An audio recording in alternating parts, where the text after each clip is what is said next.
2 బంతులు ఒక 2 విధాలమైనటువంటి ప్యాటర్న్లో పెట్టారు. అది ఒకే విధంగా పోతా ఉంది. ఇంకొకటి మాత్రం లోపలికి వెళ్తుంది, మరలా పైకి ఎక్కాలి, లోపల పడుతుంది, మరలా పైకి ఎక్కాలి. అంటే పైకి ఎక్కాలి, కింద పడాలి, పైకి ఎక్కాలి, కింద పడాలి.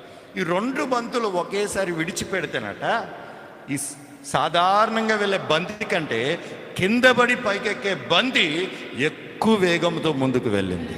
ప్రైజ్ ది లార్డ్, హల్లెలూయా. ఆత్మీయ జీవితంలో కూడా పడిపోయినంత మాత్రాన, ఇబ్బంది వచ్చినంత మాత్రాన, అవమానం వచ్చినంత మాత్రాన, అనారోగ్యం బాధించినంత మాత్రాన, లేక మరొక బాధ వచ్చినంత మాత్రాన నీవు ఆగిపోవట్లేదు. నీ స్పీడు పెరుగుతుంది అనే సంగతి నీవు గుర్తుపట్టాలి. హల్లెలూయా. కృంగిపోకూడదు. బాధలు వచ్చిన అందుకే సామెతల్లో రాయబడి ఉంటుంది, నీవు శ్రమ దినమున కృంగిన ఎడల చేతగాని వాడవు.